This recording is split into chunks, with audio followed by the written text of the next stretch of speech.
बिस्मिल्लाहिर्रहमानिर्रहीम। आज जो हमारा नेक्स्ट टॉपिक है that is fluid pressure and it's measurements.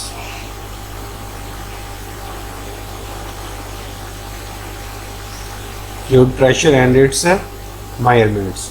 अच्छा, टाइटल देके हमें क्या अंदाज़ा होता है कि when we talk about fluids it means we are talking about whether a liquid or gases। ठीक है, फ्लूइड्स का क्या मतलब है कि या तो मैं लिक्विड्स की बात कर रहा हूँ या मैं गैसेस की बात कर रहा हूँ। ठीक है, अब वर्ड है आगे प्रेशर। इसका मतलब ये हुआ कि अगर आपके पास एक लिक्विड है, अगर आपके पास लिक्विड है तो वो प्रेशर लगा रहा होगा कोई। ठीक है, और बेसिकली प्रेशर हमारे पास क्या होता है, प्रेशर हमारे पास उसका फार्मूला होता है P = force per unit area.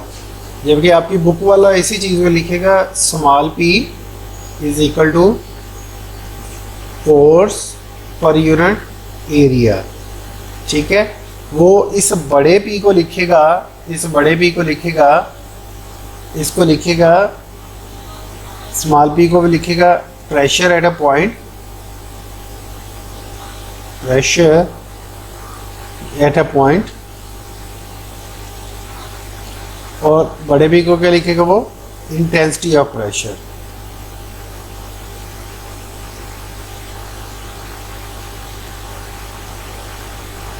ठीक है, जिसका मतलब क्या है प्रेशर की शिद्दत। इसका मतलब यही है कि he is talking about force.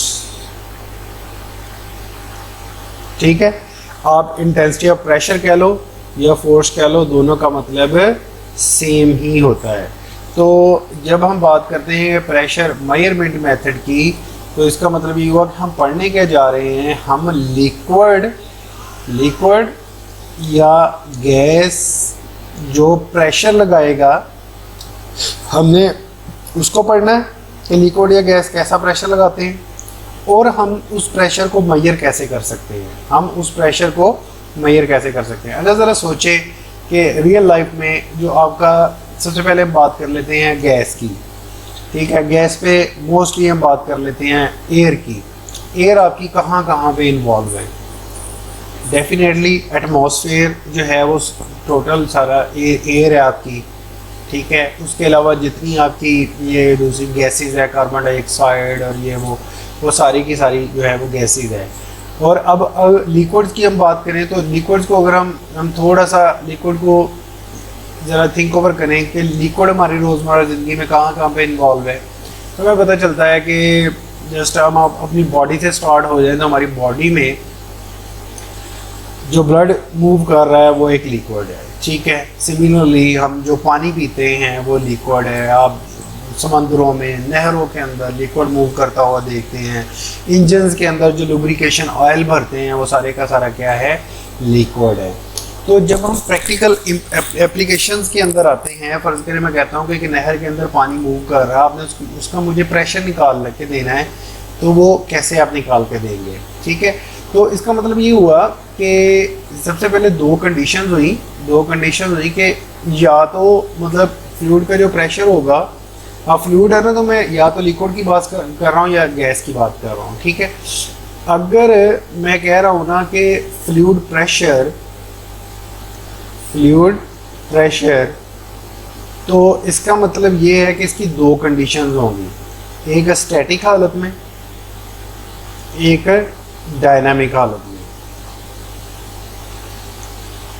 ठीक है, स्टैटिक हालत में जो फ्लूइड है वो प्रेशर कैसे लगाएगा और डायनामिक कंडीशन में जो फ्लूइड है वो कैसे लगाएगा। समझ लगी बात की। अभी सबसे पहले मैं अगर स्टैटिक फ्लूइड की बात करूं तो वो प्रेशर कैसे लगाएगा स्टैटिक फ्लूइड।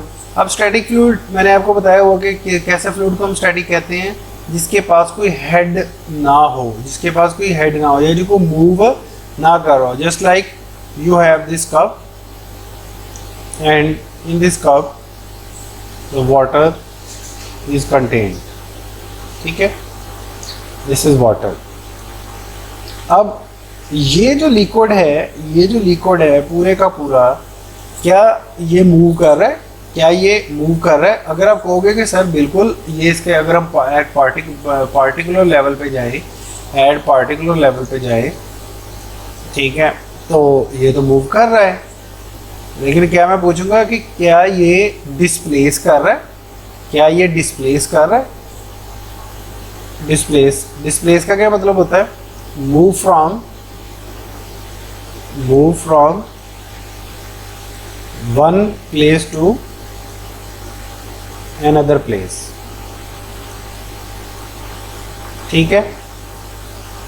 जब हम लिक्विड्स के अंदर जब हम डायनामिक कंडीशन को डिफाइन करते हैं तो उसका मतलब ये होता है कि क्या आपका लिक्विड एक जगह से दूसरी जगह पे मूव कर रहा है। एक जगह से दूसरी जगह पे अगर वो मूव नहीं कर रहा तो हम कहेंगे कि it is a static liquid, और अगर वो एक ही जगह पे है, अगर वो एक जगह से दूसरी जगह मूव कर रहा है तो हम कहेंगे कि ये एक डायनामिक लिक्विड है। व्हाट अबाउट दिस ग्लास, कि अगर मेरे पास ये ग्लास है, ग्लास ऑफ वाटर है, इसके अंदर अगर मैंने कोई वाटर लिया हुआ है तो ये स्टैटिक हुआ या डायनामिक हुआ? तो दिस इज स्टैटिक लिक्विड, ठीक है। समझ लगी कहानी की? This is static liquid. अब क्वेश्चन ये है कि स्टैटिक लिक्विड, आप एक ग्लास ऑफ वाटर की बात कर रहे हैं, उसके अंदर वो कैसे प्रेशर लगाएगा? तो उसके लिए हमें पता है कि लिक्विड या fluid, liquid exerts same pressure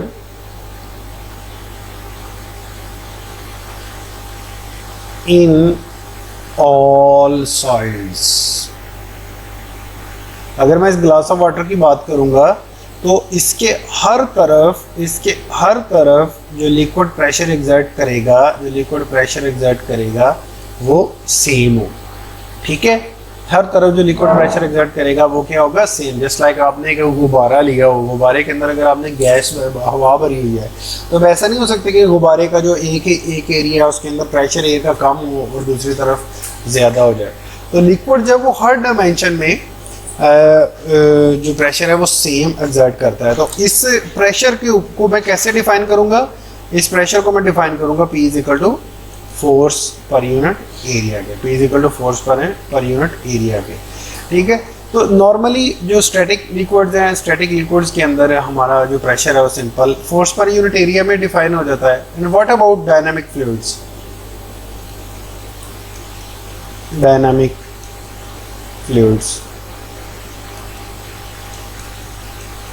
मैं कहता हूँ कि अगर मेरी कंडीशन ऐसी है कि ये मेरा एक कंटेनर था, इधर से वाटर आया, इधर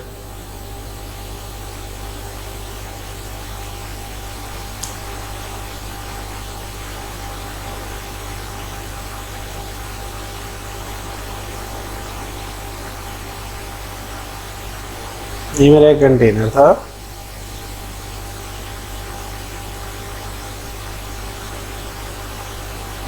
ठीक है, इधर से वाटर आया इस कंटेनर में, ठीक है। अब यहाँ से हायर लेवल से फ्लूइड ऑटोमेटिकली डिस्प्लेस किया लोअर लेवल पे, तो ये कंडीशन क्या हो गई? डायनामिक्स। ये कंडीशन क्या हो गई? डायनामिक्स, यानी कि अब फ्लूइड जो है वो डायनामिक कंडीशन में आ गया।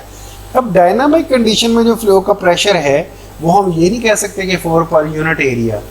अब हो सकता है कि मैं जो यूनिट एरिया, मैं इस पाइप की जो सरफेस का जो यूनिट एरिया मैं लूँ, ठीक है, अब हो सकता है कि उस यूनिट एरिया में एक ख़ास टाइम इंस्टेंट पे ज़्यादा प्रेशर गुजर रहा हो, ठीक है, अगले टाइम इंस्टेंट पे प्रेशर कम हो जाए। तो मैं ये तो नहीं कह सकता कि ये फ्लूइड जो है वो इस पूरे पाइपलाइन के अंदर जो है वो कांस्टेंट प्रेशर एग्जर्ट कर रही है। तो डायनामिक कंडीशन के लिए मुझे फिर प्रेशर जो है वो फोर्स पर यूनिट एरिया वाले फार्मूले को मुझे रिप्लेस करना पड़ता है in the form of pressure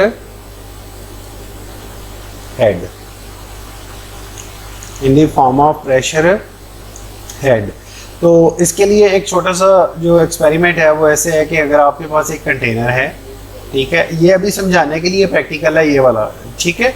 otherwise इसका मैं दूसरा भी आपको बताता हूँ। प्रेशर हेड क्या है, कि प्रेशर हेड का मतलब ये है कि अगर आपके पास ये आपने कंटेनर के अंदर वाटर लिया हुआ है, ठीक है, इसमें वाटर है, ठीक है, तो अब आप इसके अंदर ना एक सिलेंडर फेंको, इसके अंदर क्या करो, एक सिलेंडर फेंको, ठीक है, इसके अंदर एक सिलेंडर फेंको। अब इस सिलेंडर के अंदर जितना लिक्विड जाएगा, ठीक है, उसका कोई वेट होगा, ठीक है, उसका कोई वेट होगा जो इस सिलेंडर के अंदर जो लिक्विड जाएगा, ठीक है। अब वो जितना वेट होगा, weight is a force, weight is a force, तो इस सिलेंडर के अंदर जितना लिक्विड होगा वो उस लिक्विड का जितना वेट होगा, बेसिकली वो फोर्स होगी जो वो इसकी वॉल के ऊपर लगाएगा। तो मैं इसको weight of the fluid divided by area of cylinder, ठीक है, ऐसे लिख सकता हूँ, area of cylinder. For example, इसकी एग्जाम्पल ऐसे लेते हैं कि आपके पास अगर एक कोल्ड ड्रिंक आप पी रहे हैं, कोल्ड ड्रिंक की एक बोतल है आपके पास, कोल्ड ड्रिंक, ठीक है, तो अब कोल्ड ड्रिंक में क्या होता है कि आप एक स्ट्रॉ फेंकते हैं इसके अंदर, ठीक है, आप इसके अंदर एक स्ट्रॉ फेंकते हैं, तो क्या होता है कि ऑटोमेटिकली वो जो लिक्विड है वो यहाँ तक आ जाता है। आपको फोर्स से को पंप तो नहीं लगाते कि वो खुद ब खुद ही वो जो लिक्विड है वो पाइप के ऊपर चढ़ के थोड़ा सा बॉटल के लेवल से या वाटर की सरफेस के लेवल से थोड़ा सा ऊपर आया होता है। उसकी क्या रीज़न है? उसकी रीज़न यही है कि वाटर जो है वो उसके अंदर एनर्जी होती है, उसके अंदर प्रेशर हेड होता है। वो प्रेशर हेड जो है वो किस वजह से आता है? जब हम एक वाटर के अंदर एक स्मॉल सेक्शन का सिलेंडर फेंकते हैं या ट्यूब फेंकते हैं तो वाटर उसके अंदर खुद ब खुद ऊपर की तरफ चढ़ता है, just like a cold drink की मैंने एग्जांपल दी। अब मैं कहूँ कि इस जो पाइप है या जो स्ट्रॉ है, इसकी एग्जांपल मैं ले लेता हूँ कि ये एक सिलेंडर है, तो मैं कहूँ बेसलेस सिलेंडर है, तो उस पाइप के अंदर मुझे प्रेशर बताओ। मैं कहूँ ये जो पाइप है आपका, ठीक है, इसके अंदर मुझे वाटर का जो है ना वो प्रेशर बताओ। तो आप ये कहोगे कि इसके अंदर मतलब प्रेशर आप कैसे बताओगे कि इसके अंदर जितना वाटर चढ़ा है ना, इसके अंदर जितना वाटर चढ़ा, बेसिकली उसका कोई वेट होगा, ठीक है, उसका क्या होगा, कोई वेट होगा। अब उस वेट ऑफ वाटर को जब आप डिवाइड करेंगे ना एरिया ऑफ सिलेंडर या एरिया, अब इसका एरिया कैसे लेंगे? इसका एरिया कैसे लेंगे? इसका एरिया होगा, इसका एरिया कैसे लेंगे? इसका सरफेस एरिया क्या होगा? 2πr इंटू एच, ठीक है। अब ये फार्मूला अगर समझ लग गया तो ये सरफेस एरिया का फार्मूला होता है। ये कभी अगले लेक्चर में समझाऊंगा, लेकिन चूँकि अभी ये यहाँ पे यूज़ नहीं हो रहा था इसलिए हम इसको अभी नहीं पढ़ते। तो चले जी, हम कहते हैं जी प्रेशर हेड जो है, प्रेशर हेड जो है वो हमारे पास किसके बराबर आ गया? Weight divided by area. अब ये वेट कौन सा है? वेट कौन सा है? जो उस सिलेंडर के अंदर गया है, या जो कोल्ड ड्रिंक में आपने स्ट्रॉ डाला हुआ था, स्ट्रॉ के अंदर जितना वाटर गया है, ठीक है। तो अभी ये कोल्ड ड्रिंक की एग्जांपल मैं आपको इसलिए दे रहा हूँ कि अभी ये cold drink is a static liquid, ठीक है, ये समझाने के लिए कि ताकि आपको प्रेशर हेड समझ लग जाए, देन हम उसको इस डायनामिक प्रॉब्लम के ऊपर देन अप्लाई करेंगे, ये वाला, ठीक है। ओके, अब मैं कहता हूँ कि अगर मैं इसको लिखना चाहूँ इस वेट को in the form of specific weight, specific weight हमारे पास किसके बराबर होता है? Weight per unit volume. तो स्पेसिफिक वेट किसके बराबर आ गया? इसके। तो अगर इस W को मैं इधर पुट कर दूं, specific weight into volume divided by area, ठीक है। तो प्रेशर हेड मेरे पास किसके बराबर आ गया? Specific weight. अब वॉल्यूम को अगर मैं इन टर्म ऑफ एरिया लिखूं तो वॉल्यूम किसके बराबर होता है? Area multiply by height.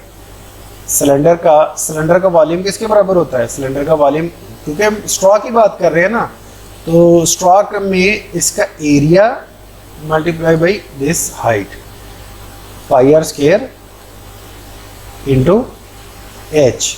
तो area multiply by H divided by area, ठीक है। एरिया से एरिया कट गया तो हमारे पास प्रेशर हेड किसके बराबर आ गया? प्रेशर हेड हमारे पास किसके बराबर आ गया? प्रेशर हेड आ गया हमारे पास वो आ गया ओमेगा एच के। अब ओमेगा एच को अगर मैं अगेन वेट की टर्म में लिखूं तो मैं इसको वेट पर यूनिट वॉल्यूम लिख सकता हूँ, wait per unit volume into H, ठीक है। तो मैं डब्ल्यू को लिख सकता हूँ rho G, sorry M G, W is equal to M G, इसको एम जी कर सकता हूँ, M G over V into H. तो यहाँ से मैं मास को लिख सकता हूँ rho V G H divided by V, तो वी से वी कट गया, तो प्रेशर हेड हमारे पास किसके बराबर आ गया, तो प्रेशर हेड हमारे पास आ गया जनाब P is equal to P H head is equal to rho G H, P is equal to rho G H. इसका मतलब है, ये जो इसकी इंटरप्रिटेशन है, इसका मतलब है प्रेशर वेरिएशन अलोंग हाइट, ठीक है। अब प्रेशर वेरिएशन अलोंग हाइट का क्या मतलब है कि अगर आपके पास ये एक स्ट्रॉ था, अगर आपके पास ये एक स्ट्रॉ था, तो इसमें अगर हम गौर करें तो प्रेशर जो है वो सबसे ज्यादा किस जगह पे लगेगा, इसमें अगर हम गौर करें तो प्रेशर किस जगह पे लगेगा, प्रेशर इसके बॉटम में सबसे ज़्यादा लगेगा। उसकी रीज़न ये है कि आपने बचपन में कभी वो क्रिकेट खेली होगी, क्रिकेट की जब वो ईंटों की विकेटें बनाया करते थे, तो एक ईंट है ना, एक ईंट के ऊपर जब हम दूसरी ईंट रखते थे और फिर तीसरी ईंट रखते थे, ऐसे करके ना हम एक विकेटें बनाया करते थे ईंटों की। अब मुझे ये बताओ कि अगर हम वेट की बात करें, तो अब हम वेट की बात करें, जैसा कि हम इस सिलेंडर के अंदर वेट ऑफ वाटर की बात कर रहे हैं, तो सिलेंडर के अंदर जब वेट ऑफ वाटर की बात करते हैं तो किस लेयर के ऊपर, क्योंकि फ्लूइड, मैंने आपको पहले लेक्चर में बताया था कि फ्लूइड को हम सपोज करते हैं just like a deck of cards, कि फ्लूइड जैसे वो ताशों की गद्दी होती है ना, जैसे उसके कार्ड्स होते हैं और आपकी पूरी की पूरी वो एक गद्दी बनी होती है, तो इसी तरीके से फ्लूइड की भी लेयर्स होती हैं जस्ट लाइक वो cards, multiple layers, infinite layer जो है ना वो फ्लूइड की अलोंग द इस हाइट डायरेक्शन में आ रही होती है, ठीक है।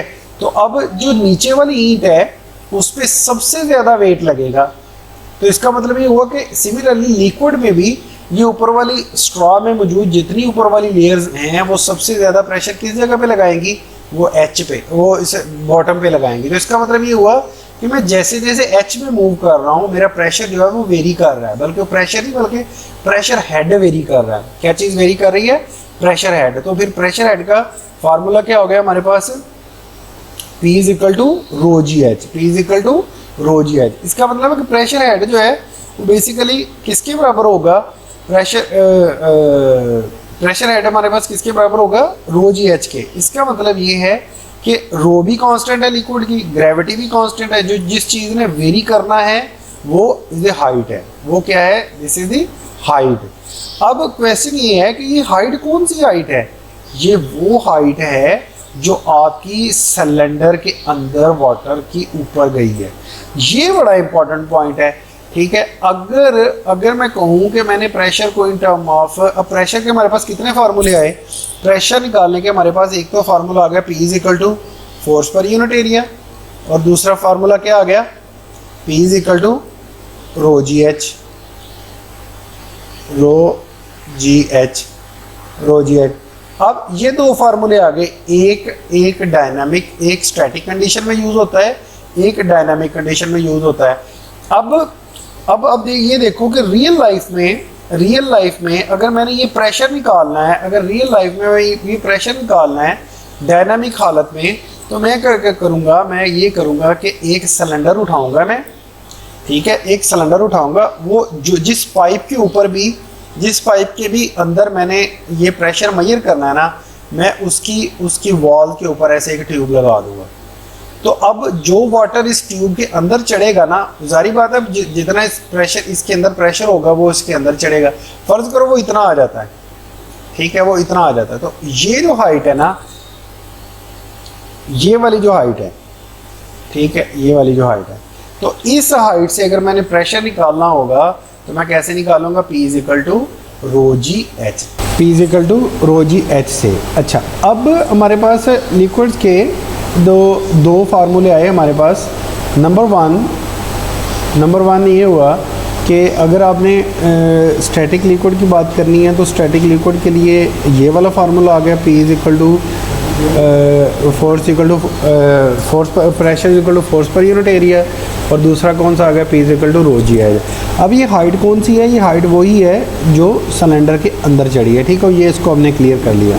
तब लिक्विड के दो, फ्लूइड के हमारे पास दो थंब रूल आए कि अगर मैं लिक्विड के विद इन पार्टिकल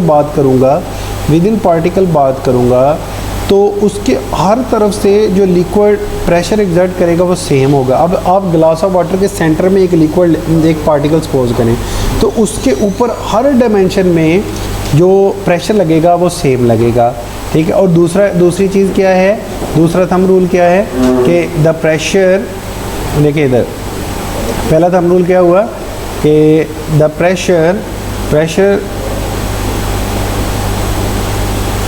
पहला थंब रूल क्या है, the pressure with in the fluid at a single point is same along all direction, ठीक है। और दूसरा क्या है कि the pressure of a fluid varies with height, pressure of fluid क्या है, varies with height. Just like मैंने एग्जांपल दिया आपको कि अगर आप डाइव करते हैं लिक्विड के केस में, तो जैसे जैसे आप गहराई में जाते हैं आपके ऊपर वेट ऑफ लिक्विड बढ़ता है और आपके ऊपर प्रेशर बढ़ता है, ठीक है। अब लिक्विड के दो चीज़ें बन गई कि लिक्विड के अंदर या गैस के अंदर अगर आप एक पार्टिकल की बात करेंगे तो उसके ऊपर हर तरफ से प्रेशर सेम आएगा, और अगर आप उस पॉइंट से अब ये कहते हो कि मेरा ग्लास ऑफ वाटर था, ठीक है, मैं इसके अंदर एक पॉइंट ये लेता हूँ, एक पॉइंट ये लेता हूँ, एक पॉइंट ये लेता हूँ, इस पॉइंट पे हर तरफ से जो प्रेशर लग रहा है वो फ़र्ज़ करें 10 पास्कल लग रहा है। अब ये नहीं कह सकते कि जैसे आप एच में मूव करके नीचे आए हैं दूसरे पार्टिकल पे तो इस पे भी 10 ही लगे, इस पे 12 पास्कल हो जाएगा फॉर एग्जांपल। क्यों? क्योंकि ये due to variation due to height की वजह से चेंज हुआ है, यानी कि P is equal to rho G H वाले फार्मूले से ये चेंज हुआ है। समझ लगी बात की? तो लिक्विड के केस में ये दो तरह के आ गए। अब स्टैटिक मतलब फोर्स पर यूनिट एरिया भी प्रेशर है हमारे पास, और जो डायनामिक फ्लूइड है उसमें हम चूँकि फोर्स पर यूनिट एरिया नहीं अप्लाई कर सकते तो then we move toward pressure head. Pressure head हम कैसे लगाते हैं कि हम एक सिलेंडर को जिस जगह पे भी हमने प्रेशर मेजर करना होता है हम उस सिलेंडर को लगाते हैं, उसमें जितना वाटर अप जाता है हम उस एच को लेके P equal to rho G H में पुट करते हैं, तो वहाँ से हमें डायरेक्टली क्या मिल जाता है, प्रेशर मिल जाता है, ठीक है। बल्कि इस चीज़ का एक छोटा सा प्रूव करते हैं, इसका एक ना छोटा सा प्रूव कर लेते हैं। प्रूव ये करते हैं कि टू प्रूव दैट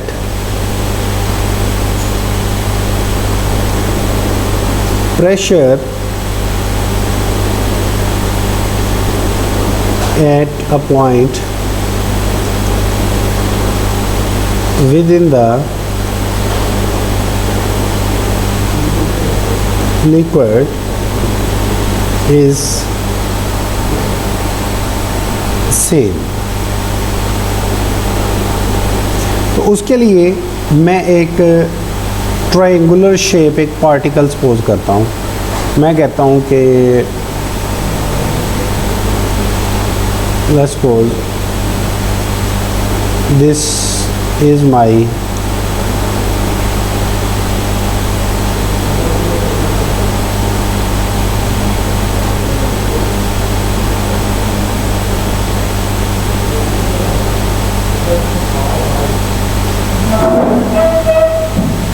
ठीक है। मैं कहता हूँ कि this is my rectangular element. मतलब कैसे रेक्टेंगुलर एलिमेंट कैसे है कि मेरे पास एक रेक्टेंगुलर फ्लूइड पार्टिकल था। अब क्वेश्चन ये है कि ये फ्लूइड पार्टिकल मैंने रेक्टेंगुलर शेप का क्यों लिया है। इसका मतलब ये है कि मैं इस पार्टिकल को मैं अपनी डेरिवेशन के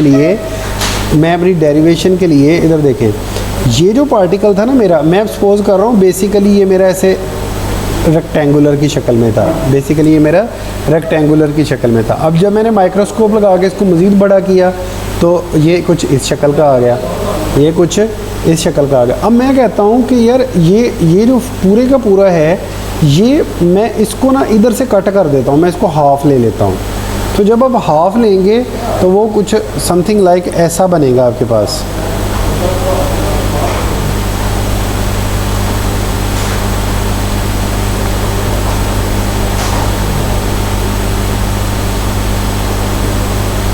ठीक है, कुछ ऐसा बनेगा आपके पास। अब हम जब बात करते हैं कि ये कौन सा था, ये पार्टिकल था, ये हमने कहाँ से लिया है, ये हमने कहाँ से लिया है, ये हमने विद इन द लिक्विड लिया है। अब हमने जब इस रेक्टेंगल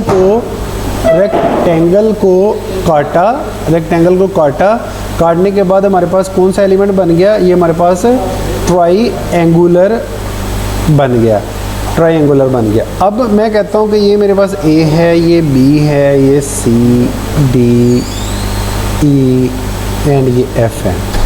ठीक है, ये मेरे पास एफ है। अब मैं कहता हूँ कि ये जो लेंथ थी ना मेरे पास, ये जो लेंथ थी, ठीक है, जो बैक साइड पे जो लेंथ थी, जो इनटू द पेज थी, मैं इसको कह देता हूँ 1। यानी कि मैं कह देता हूँ कि जो भी मेरे पास ए बी आएगा ना, जो भी मेरे पास ए बी होगा, ठीक है, या जो भी इनटू द पेज होगा, वो मेरे पास क्या होगा, 1 होगा। वो मेरे पास क्या होगा, 1 होगा। तो अब ये एलिमेंट मैं इसको फिर 2D बना सकता हूँ ऐसे।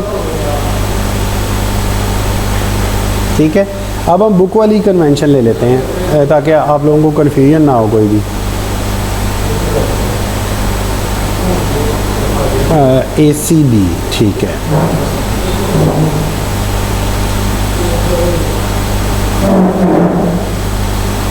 CAB, right, ACB। अब बेसिकली ये 2D है, लेकिन ये 2D आया कहाँ से है, ये बेसिकली इस फिगर से निकला है कि इसका जो फ्रंट वाला पोर्शन है ना, इसको ले लें आप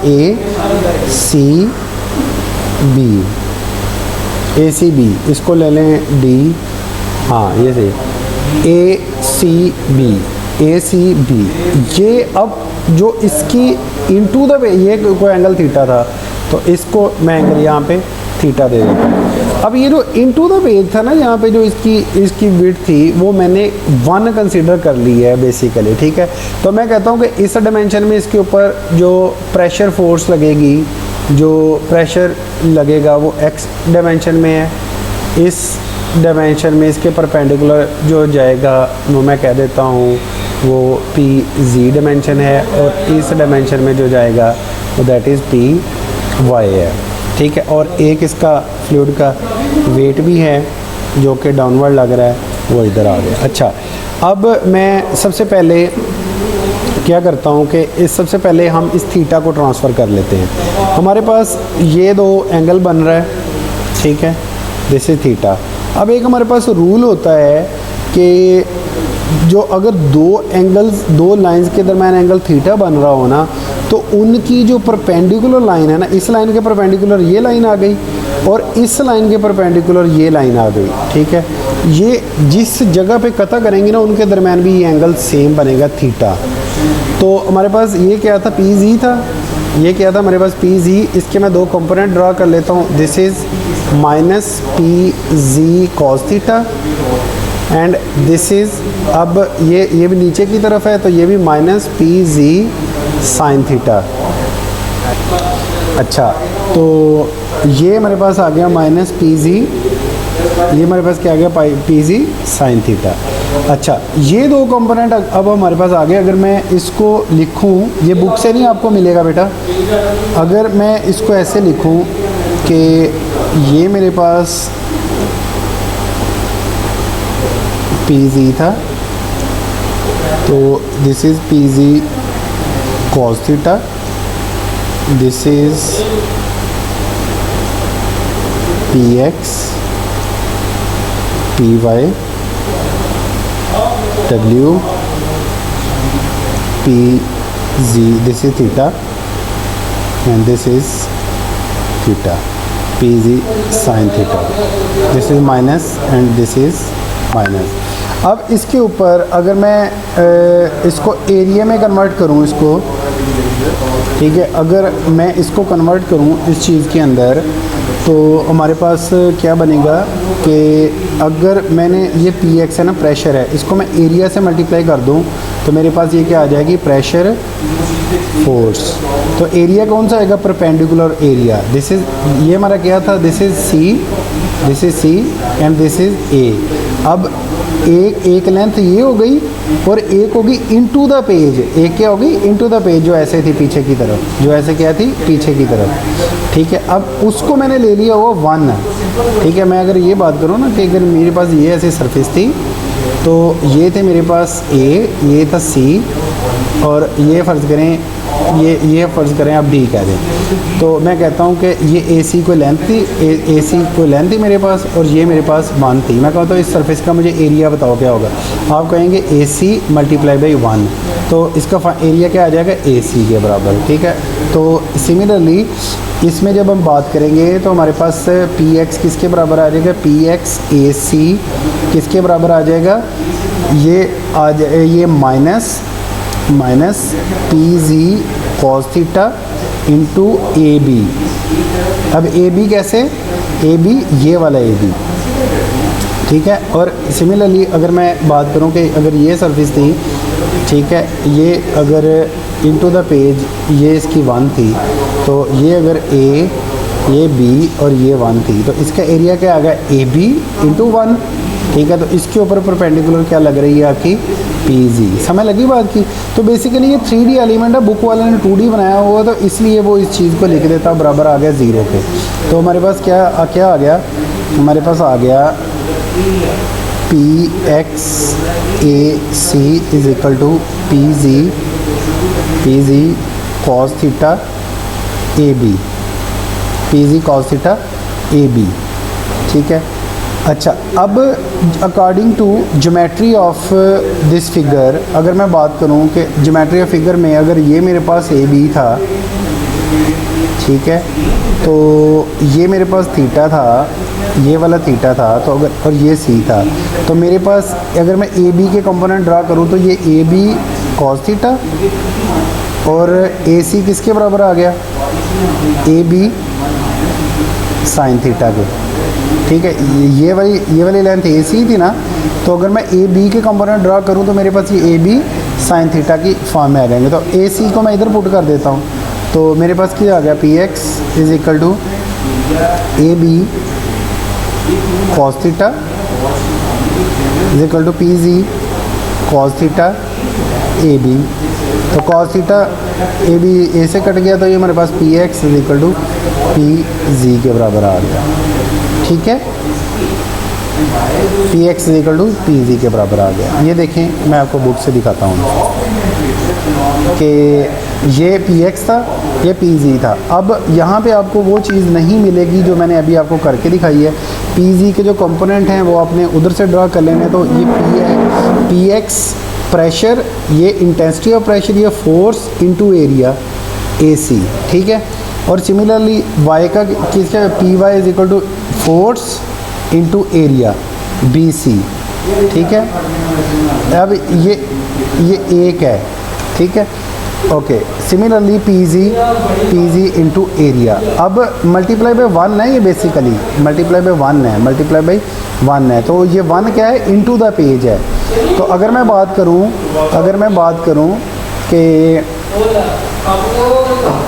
बात करूं कि मेरे पास P X is equal to P G sine theta, ये कैसे आ गया है? ये मैंने आपको करके दिखा दिया यहाँ पे। P X is equal to P G sine theta.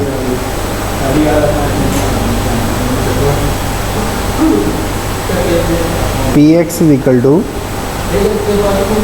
P G sine theta. Oh sorry, यहाँ पे गलती लग गई। बेसिकली यहाँ पे गलती लगी है। दिस इज़, थीटा के सामने हमेशा साइन बनता है, मैंने कॉस बना दिया। थीटा के सामने क्या बनता है? हमेशा। ठीक है,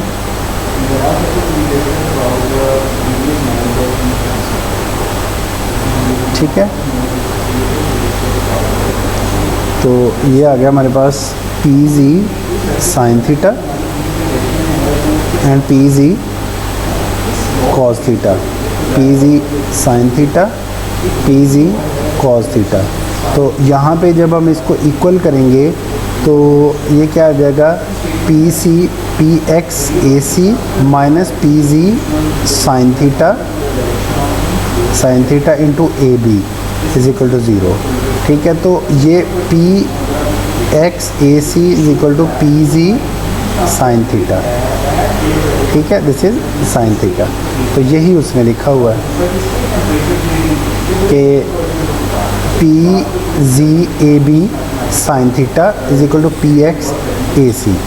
अब ए सी हमारे पास किसके बराबर आ गया था, ए बी साइन थीटा के, वो ये हमने कर लिया इसको, ए बी साइन थीटा के बराबर आ गया, तो ए बी साइन थीटा के। ठीक है, ए बी साइन थीटा के, दिस इज साइन थीटा। तो ए बी से ए बी कट गया, तो पी एक्स किसके बराबर आ गया, पी जी के ऊपर। सिमिलरली अगर मैं y के ऊपर लगाऊं तो क्या आएगा, P Y B C minus W minus P G cos theta A B is equal to zero. तो P Y B C minus W is equal to P G cos theta A B. ठीक है ना, तो अब P G cos theta A B के बराबर आ गया। ओके, अब हम इसको कर लेते हैं कि ए बी किसके बराबर है, बी सी किसके बराबर है, according to geometry of the B C बराबर है ए बी कॉस थीटा के। तो हम पुट कर देते हैं यहाँ पे, इसको पुट किया तो हमारे पास आ गया P Y B C A B cos theta minus W is equal to P G cos theta A B. तो कॉस थीटा ए बी से cos theta A B cut गया, कॉस थीटा ए बी से cos theta A B cut गया, तो मेरे पास क्या आ गया, P Y minus W is equal to P G. ठीक है, तो अब कहता इग्नोर डब्ल्यू। अब कहते हो कि मेरा जो पार्टिकल था वो इतना छोटा था कि उसका वेट ना होने के बराबर है, तो मैं इग्नोर डब्ल्यू कर देता हूँ, तो मेरे पास P Y is equal to P G आ गया। ठीक है, अगर मेरे पास P X is equal to P G है और P Y is equal to P G है, तो मैं कह सकता हूँ कि मेरा P X is equal to P Y है। तो अगर ये तीनों इक्वल है तो मैं इनको ऐसे लिख सकता हूँ, P X is equal to P Y is equal to P G. ठीक है, तो इसका मतलब कि हर डायमेंशन में प्रेशर जो बराबर है, this is called pascal law, this is called pascal law. तो ये हम इसको बुक से देख लेते हैं। ठीक है, ये देखें इधर, ये हमारी हमने इसको कर लिया, तो ये इस तरीके से ये सारे का सारा हमारा यहाँ से P X is equal to P Y is equal to P G, ये हमारे पास क्या आ गया, पास्कल लॉ आ गया। ठीक है, अगला आर्टिकल है एटमॉस्फेरिक प्रेशर। ये इंशाल्लाह ताला मैं आपको इसकी वीडियो कल बना के सेंड करूँगा, तो इस तरीके से हमारा लेक्चर कंप्लीट हो जाएगा। तो आज के लिए बस ये लेक्चर एंड है, बाकी मैं कल इंशाल्लाह ताला इसी वीक में आपको एक या दो वीडियोज़ इस चैप्टर की ओर बना के सेंड करूँगा। तो इस वीक के अंदर हमने ये चैप्टर जो है वो कंप्लीट करना है। ठीक है, तब तक अपना बहुत सारा ख्याल रखिएगा। अल्लाह हाफिज़।